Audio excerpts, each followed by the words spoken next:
Je ne sais pas si vous avez ce privilège de voir une image taillée qui vous parle. Mais la Bible dit, elles ont une bouche et ne parlent point. Elles ont les yeux et ne voient point. La Bible donne ce défi. Elles ne peuvent pas parler. Elles ne peuvent pas voir. Verset 6. Elles ont des oreilles et n'entendent point. Elles ont un nez et ne sentent point. Verset 7. Elles ont des mains et ne touchent point. Des pieds et ne marchent point. Elles ne produisent aucun son dans leur osier.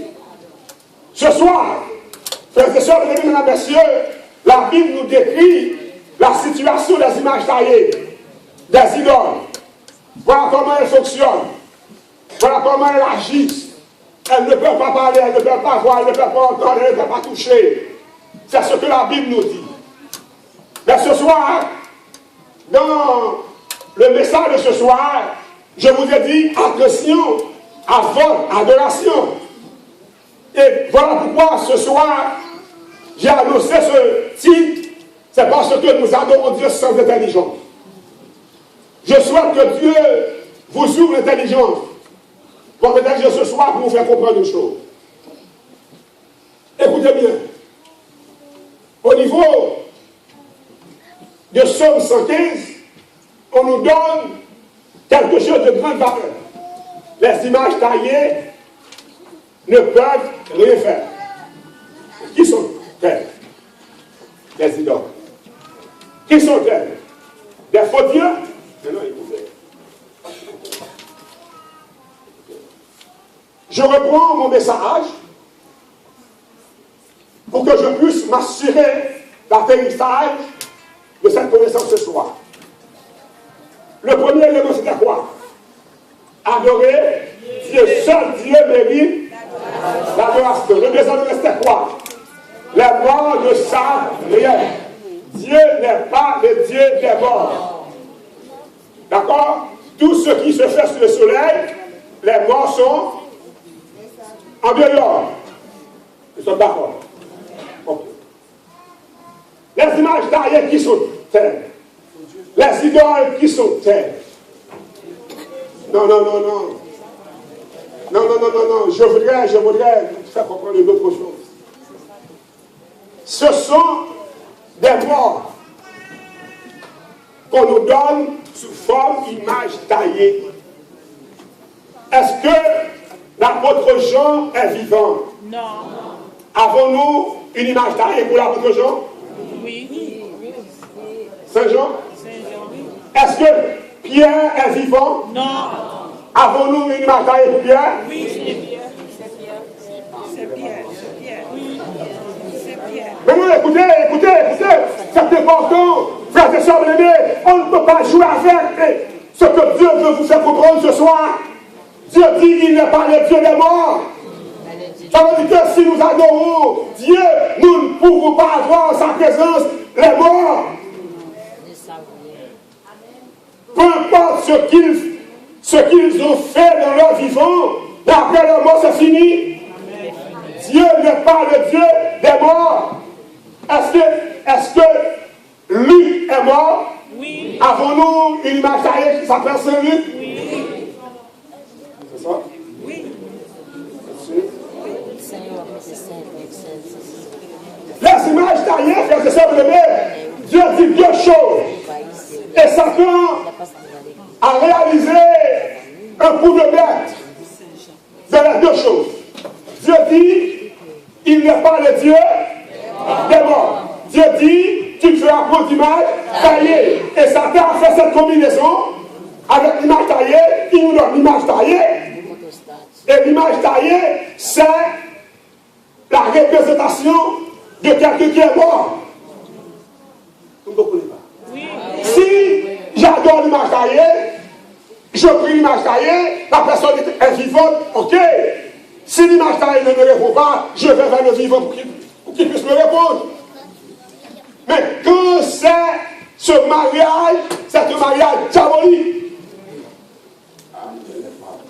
Amen. Est-ce que je dis à la place de la Bible, je dis ce que la Bible me donne à vous dire? Dieu n'est pas le Dieu des morts. Les morts ne savent rien. Il n'apprenait pas à tous ceux qui se font sur le soleil. Est-ce que nous adorons Dieu sur le soleil? Que fait Saint-Luc Adam? Que fait Saint-Pierre Adam? Que fait Saint-Jacques Adam? Que fait Saint-Martin Adam? Puisque nous sommes sur le soleil, les morts ne savent rien. Dans l'adoration des saints, Satan nous donne à adorer les morts. Yes. Voilà pourquoi je vous ai dit, attention à votre adoration. On m'a dit, mais oui, mais Marie, elle est la mère du Sauveur. Est-ce qu'elle est vivante? Non. Est-ce qu'elle est morte? Oui. Si Marie est morte, Dieu n'est pas le Dieu des morts. Si Marie est sauvée, elle est là de sa tombe pour attendre le retour de Dieu pour être sauvée pour l'éternité. Mais pour le moment, elle n'a pas droit à l'adoration. Même quand on n'adore pas, elle ne doit pas être présente. Son nom ne doit pas citer de l'adoration. Parce que Dieu n'est pas le Dieu. Nous adorons qui? Dieu. Dieu l'avait, seul Dieu mérite d'être adoré. Amen. Mon analyse me pousse à parler, à vous dire la vérité sensible. Nous adorons qui? Dieu. Je n'entends pas. Nous adorons qui? Dieu. En sorte que quand je viens pour adorer, j'adore Dieu. Si j'adore Dieu, j'imagine que j'adore Dieu, et Dieu me dit qu'il n'est pas le Dieu des morts. Si j'adore Dieu, les morts ne doivent pas être là. En sorte que, si en adorant Dieu, je cite des noms de ceux qui sont morts, je piétine la volonté de Dieu en l'adorant. Je piétine la volonté de Dieu en l'adorant. Attention à votre adoration. Attention, mesdames et messieurs, je reprends ma logique. Nous adorons Dieu dans le contexte de la création. C'est parce qu'il est le créateur, nous devons l'adorer. Et si nous l'adorons en tant que créateur, nous devons obéir à sa parole. Et de sa parole, il nous dit, il n'est pas le Dieu des morts. Dans le contexte du sanctuaire, il demande à Moïse d'amener les morts loin du sanctuaire, hors du camp. En sorte que celui qui adore Dieu, en la présence des images taillées, de ceux qui sont morts, adore Dieu en piétinant sa parole. Attention, mesdames et messieurs, à votre adoration. Ce soir, je sais que le message est difficile. Je sais que le message est difficile. Je sais qu'avant longtemps, je ne pourrais pas pouvoir présenter ce sermon. Mais pour ce soir, je vous donne d'apprendre avec sincérité et à prendre une décision de votre vie, pour votre famille, pour votre éternité, à adorer Dieu dans le respect de sa parole. Amen. Seul Dieu mérite d'être adoré, mérite notre adoration. Nous sommes d'accord. La vraie adoration est dans le contexte. Oh, Marie-Moïse. Je regarde les frères, quand je prêche, je veux que l'église comprenne. La vraie adoration est dans le contexte de l'adoration. Nous sommes d'accord? Et celui que nous adorons, c'est Dieu. Et l'adorateur nous dit qu'il n'est pas le Dieu des morts. En sorte que si j'adore Dieu réellement, là où j'adore Dieu, je ne veux pas citer des noms de ceux qui sont déjà morts. Je dois donner gloire à Dieu avec la vie, les vivants. Peu importe ce qu'on dit. Je me fais clair. Frères et sœurs, mesdames et messieurs, ce soir, l'Apocalypse va nous révéler quelque chose d'autre. Apocalypse 9, verset 13, à continuer. Ça dit. Le sixième ange sera la prophète. Et j'entendis voir venir des quatre colonnes de l'autel d'or qui est devant Dieu. L'autel d'or, c'est l'autel des parfums. L'autel d'or, c'est l'autel des parfums. L'autel qui représente la prière des saints. J'ai entendu une voix venir des quatre colonnes de l'autel d'or qui est devant Dieu, l'auteur des parfums, verset 18 à 20. Le tiers des hommes fut tué par cette loi fléau, par le feu, à la fumée et par le souffle qui sortait de leur bouche. D'accord? Verset 19. Car le pouvoir des chevaux était dans leur bouche et dans leur queue. Leur queue était semblable à des serpents ayant des têtes, et c'est avec elle qu'ils faisaient du mal. Verset 20. Lisez. Les autres hommes qui ne furent pas tués par ces fléaux ne se répandirent par des œuvres de leurs mains, de manière à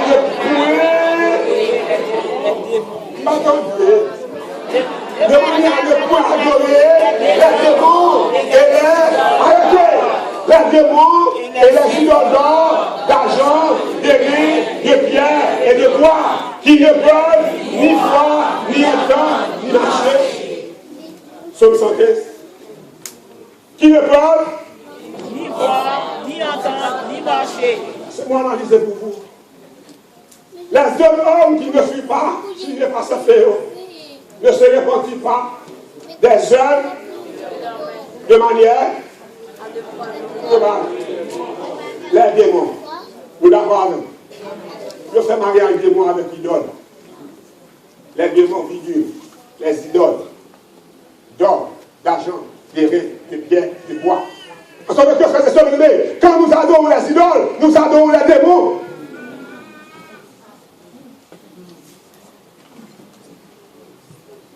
Je suis de l'Apocalypse.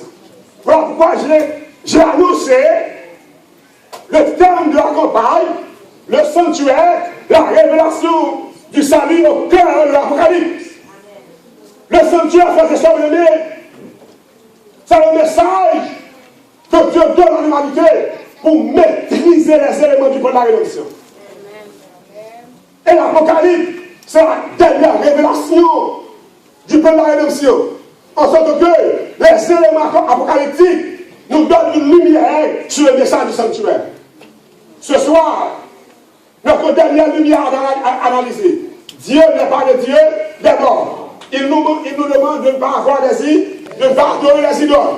Et ici, dans l'Apocalypse, on nous dit, les hommes continuent à adorer les démons, les idoles, d'or, d'argent, d'airain, de pierre et de bois. On scelle tous les éléments.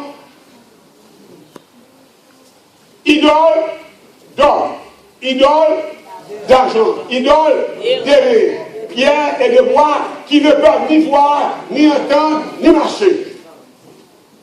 Ce soir, je voudrais vous apporter une nouvelle lumière. Le message que je vous présente, c'est dans le contexte de l'adoration. Ça veut dire que je viens à l'église, je viens adorer Dieu, et en adorant Dieu, je commence à demander à Dieu, à demander, Saint Luc, priez pour moi. Saint Jacques, priez pour moi. Saint Matthieu, priez pour moi. Saint Joseph, priez pour moi. Mais tandis que vous dites tous ces noms, je vous dis, mais où sont-ils? Est-ce que je peux les voir? Ils sont déjà morts. Dieu n'est pas le Dieu des morts. Même quand vous adorez Dieu, vous adorez un adorateur inconnu sous le nom de Dieu. Vous adorez un adorateur inconnu sous le nom de Dieu. Je vous donne cette garantie. Si le vrai adorateur de cette adoration paraît, l'église sera vidée. Parce que les hommes n'acceptent pas de l'adorer. Comme Satan sait que l'homme ne veut pas l'adorer, il nous donne à l'adorer sur une autre forme. C'est à nous ce soir d'identifier, de comprendre que Satan nous fait faire ce qu'il veut, ce qu'il nous demande à l'état latent, subtilement. Parce que le travail du diable, c'est de nous faire obéir à sa parole subtilement, sans comprendre. Et sœurs, bien-aimés, mesdames, messieurs, Dieu n'est pas le Dieu des morts. Dieu n'est pas le Dieu des morts. Pour ce soir, je voudrais prendre un grand engagement en votre présence moi-même. Partout où je parle, je dis à mon auditoire, je suis prêt à aller de l'avant. Je suis prêt à perdre ma tête pour cette vérité. Je ne m'attache pas à ce que je possède sur la terre. Je ne m'attache pas à ce que Dieu me donne pour vivre. Pour ce soir, frères et sœurs bien-aimés, mesdames, messieurs, tandis que nous devons prendre une décision, nous devons prendre une décision d'adorer Dieu. Mais nous devons faire attention à notre adoration. Tandis que ce soir, ici à Bethesda, au Canada, vous entendez ce message, je voudrais vous inviter à comprendre. À comprendre une chose. Et c'est important de voir. Daniel chapitre 16, chapitre 3, verset 16 à 18. Lisez.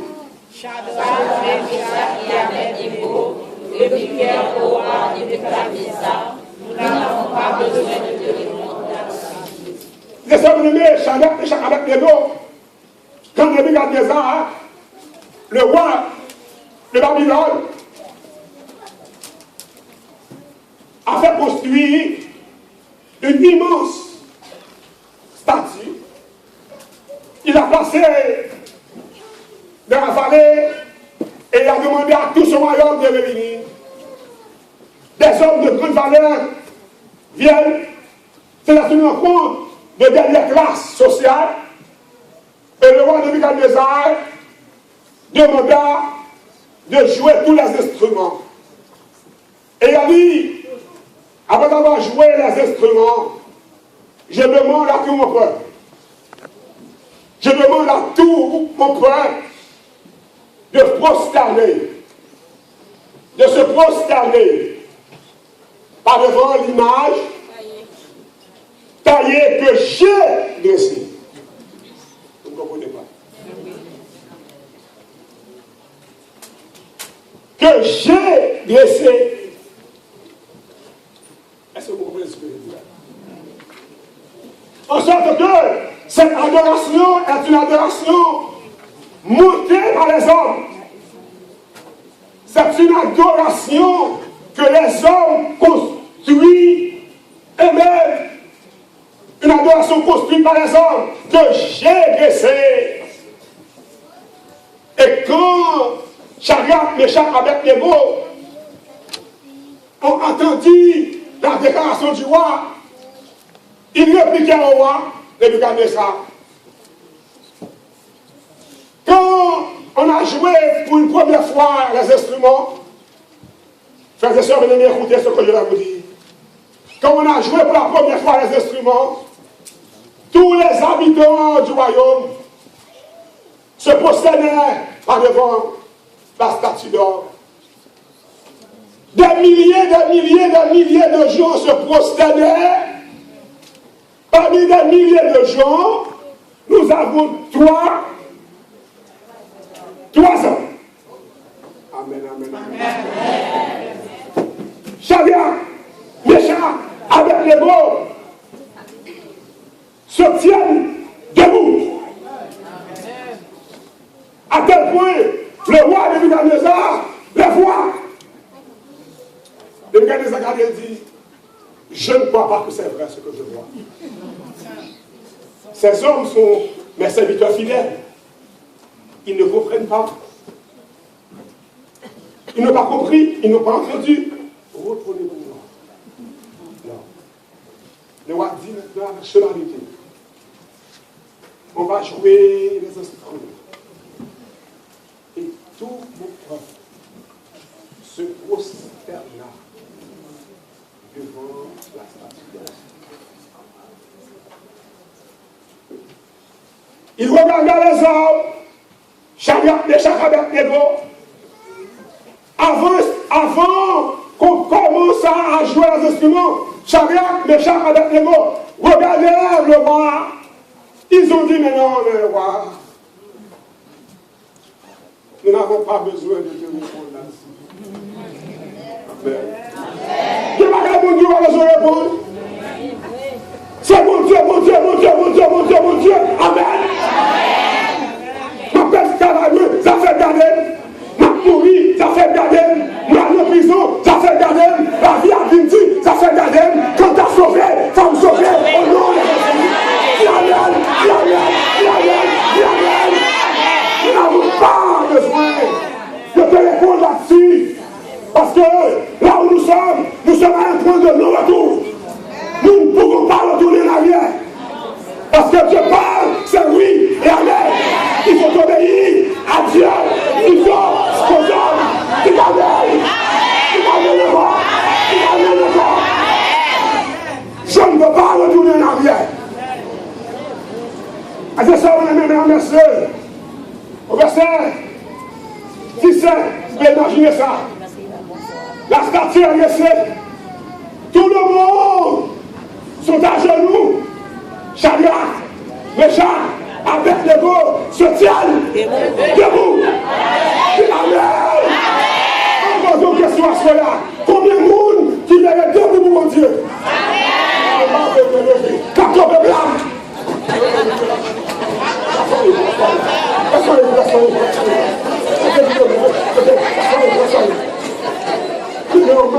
Vous connaissez mon parler de Dieu, je me regrette ça pour nous. Je ne peux pas avoir la connaissance ce soir. Est-ce que nous devons camper pour mon Dieu? Tout le monde qui veut camper pour Dieu, il a quand même là. Chacun, méchant, Abednego, se tiennent debout, se tiennent debout, se tiennent debout. Faut sauver, faut sauver, au nom de Jésus. Faut sauver, faut sauver, au nom de Jésus. Ils se tiennent debout, ils se tiennent debout. Allons dire gloire à Dieu.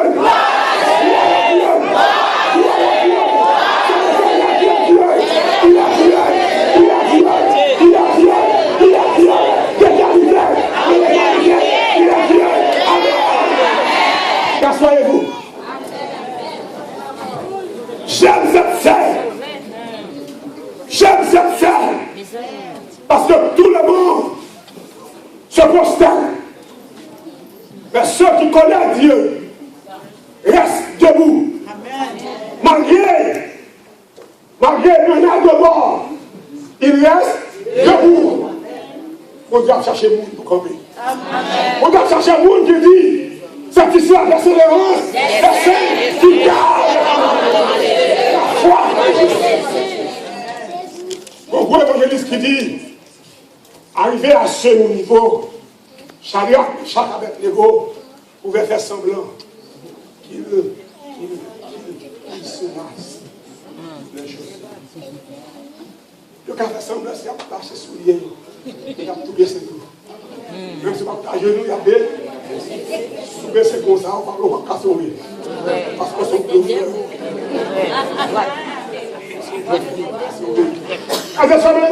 Ils se tiennent debout, tout droit.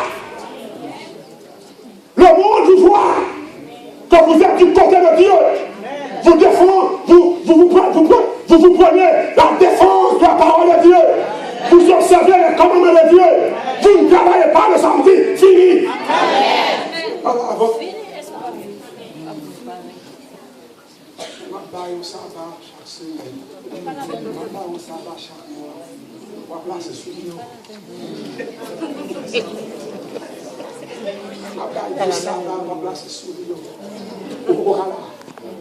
gloire, ça va pour vous.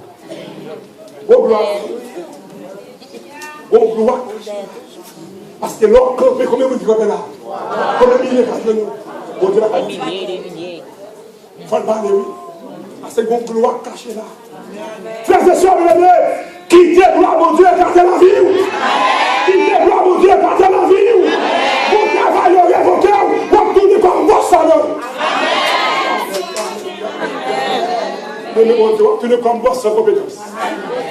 Et on dit, tu ne comme boss, j'en ai là. Au monde dit ça, on dit pas d'aller. À part tout le monde, il y a cette vie où on dit, on nous dit ça, il faut qu'on fasse publicité pour nous. On est capable de participer ça là. C'est ça, mesdames et messieurs, ce soir, je voudrais vous dire que Shadrach, méchants avec les mots se tiennent debout. C'est 17. Voici, lisez, voici notre Dieu que nous servons, que nous délivrer de la foulée d'Adam. Et il ne, je n'entends pas, et il nous délivrera de damner au roi. Il peut nous délivrer, et il nous délivrera. Quelle confirmation! Cette confirmation, je l'appelle la confirmation de la foi. Mais si la phrase, l'idée s'arrête ici, c'est pas bon. Parce que la foi va plus loin. Amen. La foi ne s'arrête pas seulement à la délivrance. La foi va au-delà de la délivrance. Verset 18. Sinon, ça signe le dit. Ça signe le dit. Sinon, sachons que nous ne faisons pas de Dieu et que nous n'avons pas la satisfaction que tu as élevée. Que veut dire sinon? Même si on va délivrer. Sinon, sache moi, je sais que mon Dieu est vivant. Je sais qu'il peut me délivrer.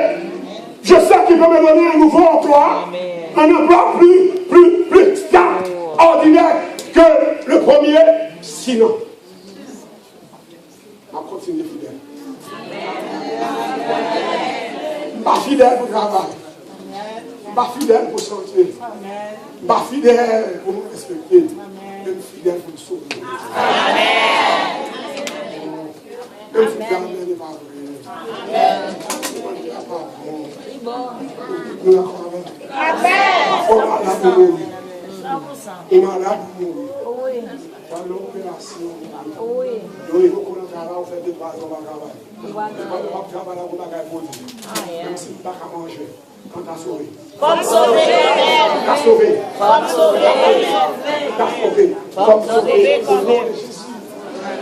Pour ce soir, frères et sœurs, mesdames et messieurs, je voudrais demander à l'Esprit de Dieu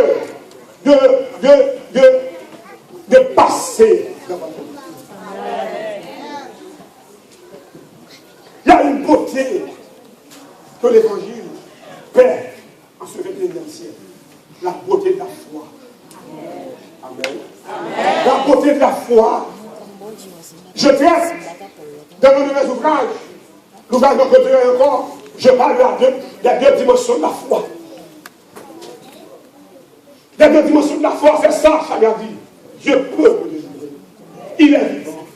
Il peut me délivrer. Mais sinon, s'il ne peut pas me délivrer, je continue le chemin de la fidélité. Mesdames et messieurs, attention à votre adoration. Mais non, je voulais faire savoir que cette image derrière, même quand il a dit, la statue d'or que j'ai dressée, ce n'est pas Dieu qui l'a dressé, c'est un homme. Les images taillées.